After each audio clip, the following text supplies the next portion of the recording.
चलिए विद्यार्थियों, आज सीखते हैं। क्या सीखेंगे आज?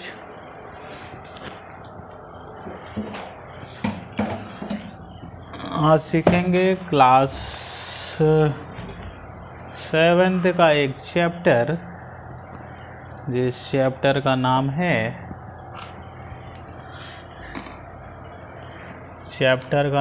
क्या है भाई? कंस्ट्रक्शन। तो चैप्टर 17 देखिए, क्लास 7th का, जिसका नाम है कंस्ट्रक्शन। कहाँ है चैप्टर 17? ठीक है, मिल गया। 16 एंड देन 17। ठीक है, चलिए लिखिए। कॉपी निकाल लीजिए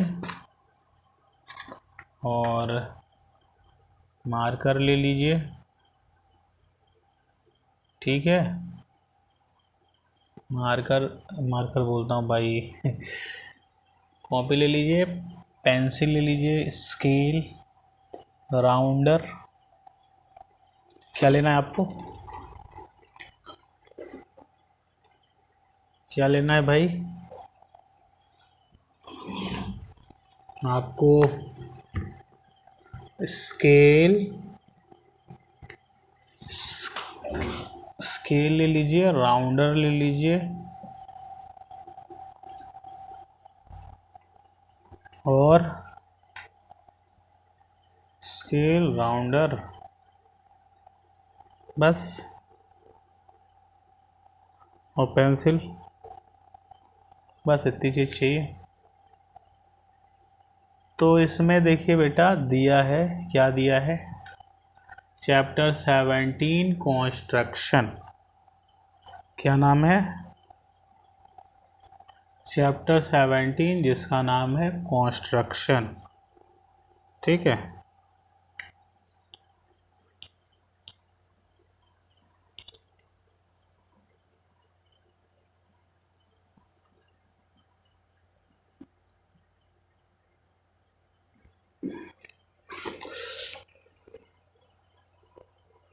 तो इसको देखिए आप लोग।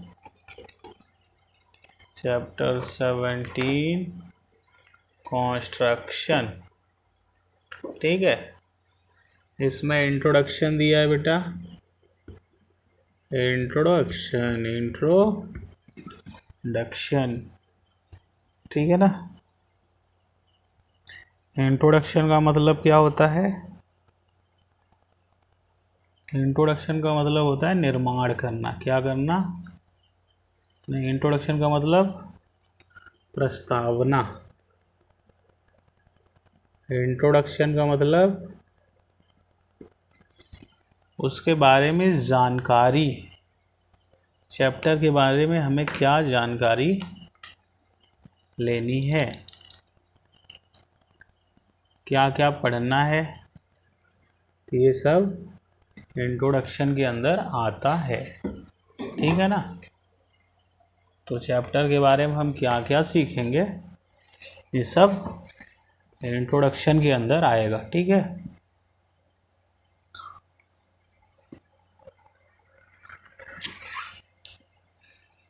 इन द प्रीवियस क्लास, पिछली कक्षा में हमने सीखा है, we have learned how to draw a line segment. पिछली कक्षा में हमने सीखा है कि हम लाइन सेगमेंट कैसे ड्रॉ करते हैं।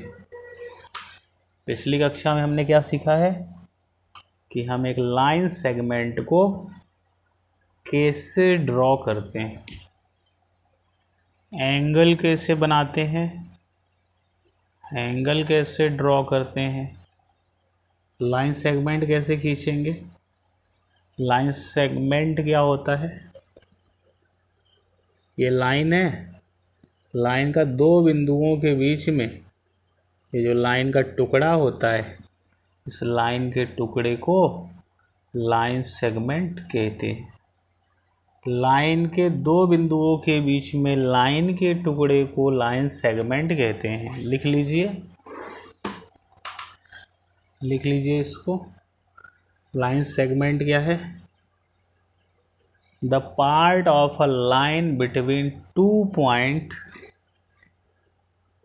देखिए ये लाइन है, इसके लाइन के दो पॉइंट के बीच में जो लाइन का हिस्सा होता है इसको बोलते हैं लाइन सेगमेंट। क्या बोलते हैं? लाइन में दो पॉइंट ले लें, तो लाइन में जब हम दो पॉइंट ले लेंगे तो उन दो पॉइंट के बीच में जो लाइन का हिस्सा है इसको लाइन सेगमेंट बोला जाता है। The part of a line between two points in a line is called line segment. The part of a line between any two points is called line segment। Line का एक हिस्सा दो बिंदुओं के बीच में लाइन सेगमेंट कहलाता है। अब हम सीखेंगे एंगल क्या होता है। क्या? अभी हम क्या सीखेंगे? एंगल क्या होता है ना? एंगल किसको कहते हैं? Angle perpendicular at a point on a given line. अब हम क्या समझते हैं? एंगल क्या है? फिर perpendicular at a point on given on a line, given on a line, किसी भी पॉइंट पे परपेंडिकुलर कैसे खींचते हैं? मतलब एक लाइन हमें दी है और उस लाइन में किसी भी पॉइंट पे अगर परपेंडिकुलर चाहिए, मान लीजिए ये हमें लाइन दी है। क्या दी है? लाइन। और इसमें एक क्या है? पॉइंट। अब इस पॉइंट पे मुझे क्या चाहिए? परपेंडिकुलर। तो एक लाइन में किसी भी पॉइंट पे परपेंडिकुलर खींचना है तो परपेंडिकुलर कैसे खींचेंगे? फिर perpendicular from a point to a line when the point is outside the line. अच्छा, फिर क्या देखेंगे? Perpendicular from a point to a line. ये देखिए एक पॉइंट है और ये लाइन है, तो इस पॉइंट से इस लाइन पे परपेंडिकुलर कैसे खींचेंगे? एक पॉइंट से लाइन पे परपेंडिकुलर कैसे खींचेंगे? When point is outside the line, जब वो पॉइंट लाइन के बाहर हो। ठीक है। परपेंडिकुलर बाइसेक्टर कैसे खींचेंगे लाइन सेगमेंट का? चलिए ये भी समझ लीजिए। क्या?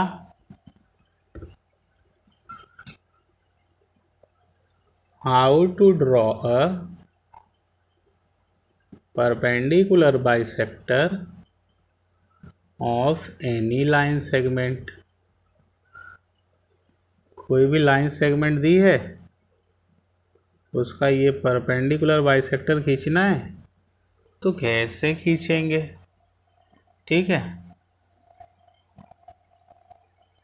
एंगल का बाइसेक्टर कैसे खींचेंगे? क्या? एंगल का बाइसेक्टर कैसे खींचेंगे? किसका बाइसेक्टर बेटा? एंगल का बाइसेक्टर। एंगल का बाइसेक्टर क्या होता है? देखिए, किसी भी एंगल का बाइसेक्टर क्या होता है?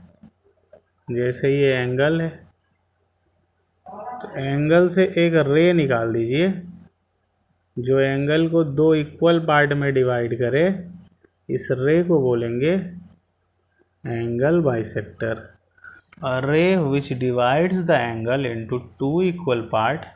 अगर कोई रे एंगल को दो बराबर भागों में ब्रेक कर देती है, इस रे को बोलेंगे angle bisector. A ray which divides the angle into two equal part, that ray is called angle bisector. A ray which divides the angle into two equal part, that ray is called angle bisector.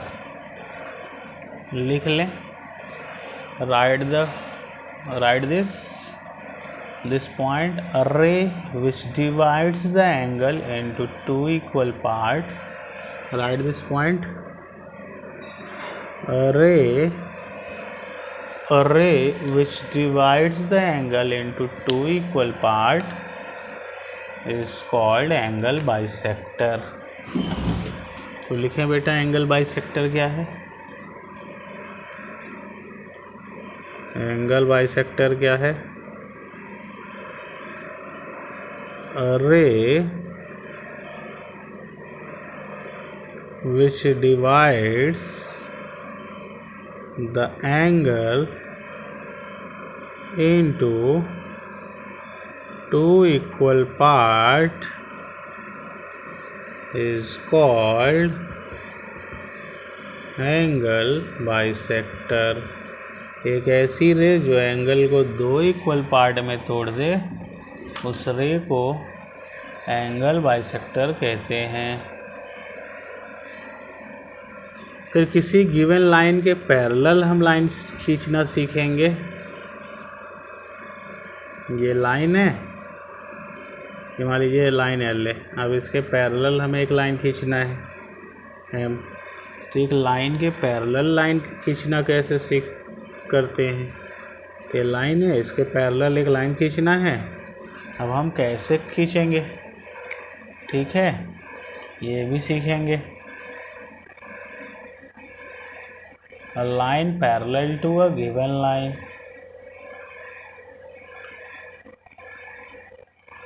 फिर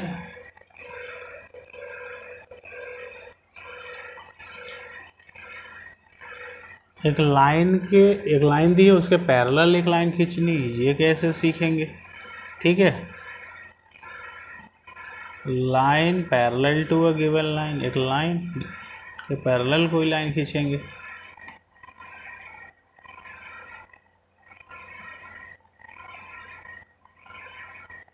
In this chapter we shall learn the construction of triangle.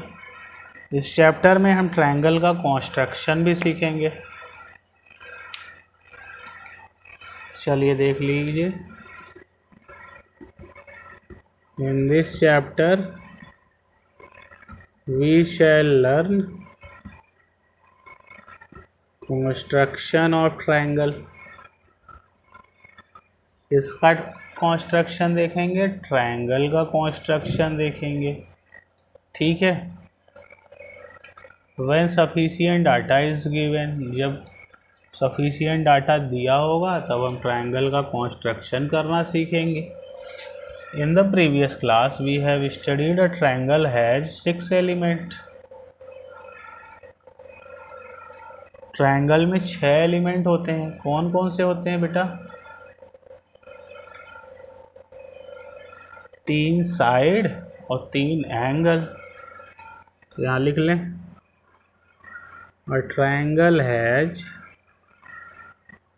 6 elements. कौन कौन से?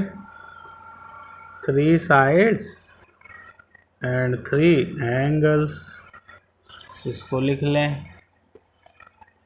Triangle में 6 element होते हैं। वैसे vertex भी होता है, ये देखिए, ये ट्रायंगल है, ये 3 साइड, ये 3 एंगल और 3 वर्टेक्स भी होते हैं। 9 एलिमेंट होना चाहिए, लेकिन हम लोग 6 एलिमेंट बोल देते हैं। A triangle can always be drawn if we have 3 element, one of which. हम एक ट्रायंगल ज़रूर बना सकते हैं जब हमें 3 एलिमेंट पता हो, जिसमें से एक एलिमेंट साइड हो। हम ट्रायंगल ज़रूर बना लेंगे जब हमें 3 एलिमेंट पता हो और उन 3 एलिमेंट्स में एक एलिमेंट साइड हो। क्या मैं बोल रहा हूँ बेटा? we will always draw a triangle when we have given a 3 element out of which one is a side. लिख लीजिए, लिख लीजिए।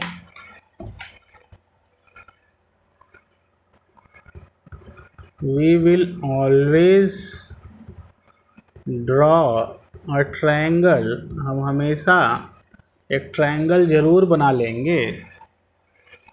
लिख लें, we will always draw a triangle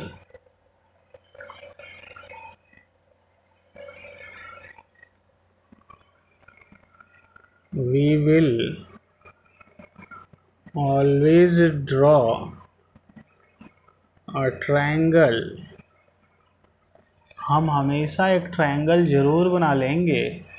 If we have 3 element, जब हमें 3 एलिमेंट दिया होगा। If we have 3 elements, one of which must be a side, one of which must be a side। लिख लीजिए बेटा, हम हमेशा एक ट्रायंगल बना लेंगे जब हमें 3 एलिमेंट दिया हो ट्रायंगल का, जिसमें से एक एलिमेंट तो साइड होनी चाहिए। मतलब 3 एलिमेंट कुछ भी दे सकता है, चाहे वो तीनों साइड दे दे या 2 एंगल एक साइड दे दे, लेकिन एक साइड तो देना ही पड़ेगा। नहीं समझे आप? हम हमेशा एक ट्रायंगल बनाएंगे। हम हमेशा क्या बनाएंगे बेटा? हम हमेशा एक ट्रायंगल बना लेंगे जब हमें 3 एलिमेंट दिया हो। 3 एलिमेंट कुछ भी दे सकता है, लेकिन एक साइड तो ज़रूर होना चाहिए, बाकी कुछ भी हो। बाकी साइड हो, दोनों साइड हो, या 2 एंगल हो, या एक साइड एक एंगल हो, लेकिन एक तो साइड होना ही चाहिए। तो अगर 3 एलिमेंट में से 3 एलिमेंट कौन कौन थे? अगर 3 एलिमेंट में हमें कोई एक एलिमेंट, 3 एलिमेंट में एक एलिमेंट साइड होनी चाहिए, बाकी कोई एलिमेंट हो, अगर हमें पता है तो हम ट्रायंगल बना लेंगे। क्या हमने कहा? फिर से समझ लीजिए। अगर हमारे पास ट्रायंगल के 3 एलिमेंट हैं और 3 एलिमेंट में एक साइड है, बाकी कोई भी 2 है, हम ट्रायंगल ज़रूर बना लेंगे। ठीक है। In the following section we shall learn about simple cases of construction of triangle। इस सेक्शन में हम लोग सिंपल केस देखेंगे कि हम कैसे ट्रायंगल का कंस्ट्रक्शन करते हैं। तो देखिए, ट्रायंगल का कंस्ट्रक्शन कैसे करते हैं ये हम देखने जा रहे हैं। तो चलिए लिख लीजिए।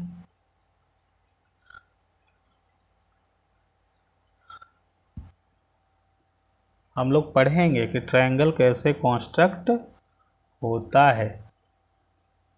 अच्छा, यहाँ पे लिखा है इन the previous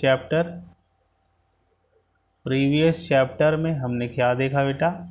we have learn that if a transversal cut 2 parallel line then the alternate angle are equal.